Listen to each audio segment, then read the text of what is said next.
The new Harley-Davidson Sportster S scores full points in the looks department. It certainly underscores Harley-Davidson's factory custom intentions. Part cruiser, part flat tracker, if it's one thing that makes an immediate impression, it's the muscular, badass stance.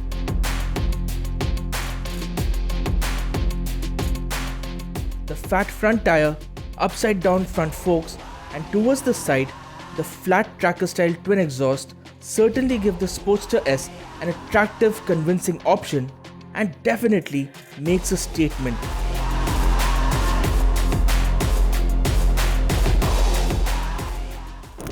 The Harley-Davidson Sportster has been around since the 1950s, and it's been quite a popular range of motorcycles, particularly in the US where Harley-Davidson sells the largest number of motorcycles.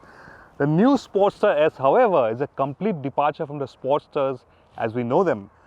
This one is completely different in terms of performance, technology, features and electronics. And it shares a brand new Revolution Max 1250 engine shared with the Pan America 1250. Of course, it's in a different set of tune, slightly different set of tune. It has liquid cooling, variable valve timing, and the engine is a stressed member of the frame, unlike the frame mounted earlier air-cooled V twin engines. And just look at the design, it looks hunkered down, poised, and is a definite head turner. But how does it ride? Let's find out. The most noteworthy element of the Sportster S though is its Revolution Max 1250T motor.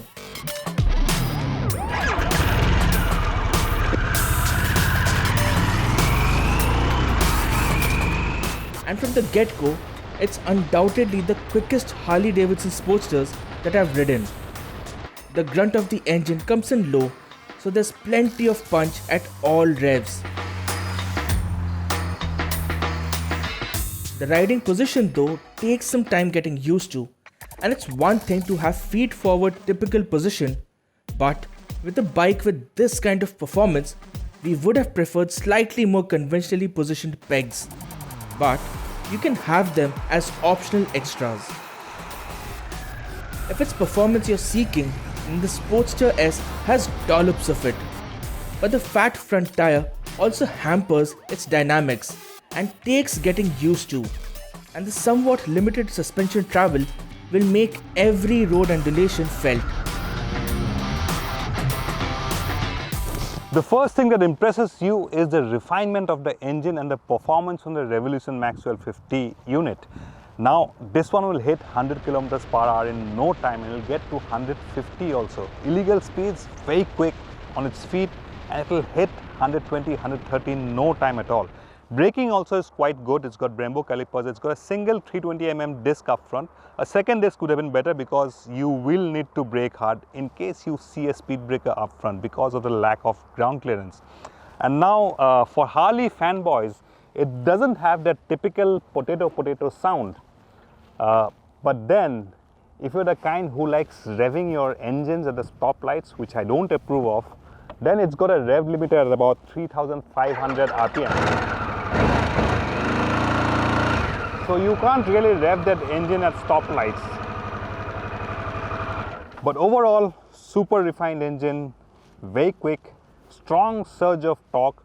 So performance wise, there's no complaints whatsoever. Only thing is, if you're a die-hard Harley fan, you'll miss that potato sound and that slight character that Harley-Davidsons are known for.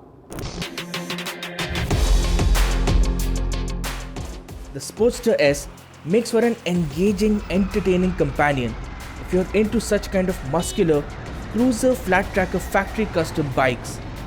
The engine has enough and more performance, and the brakes work well.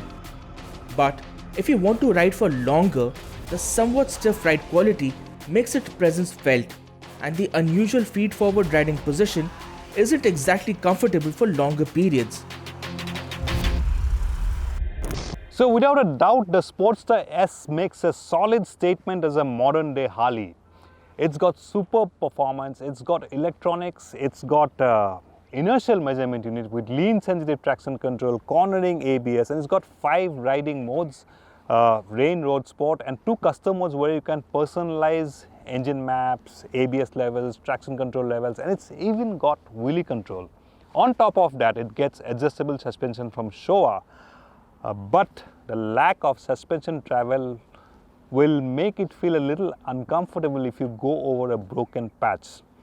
And the riding position isn't so comfortable that you go on a long, hundreds of kilometers long ride. And the small fuel tank also mars the range. And on top of that, the ground clearance is quite limited.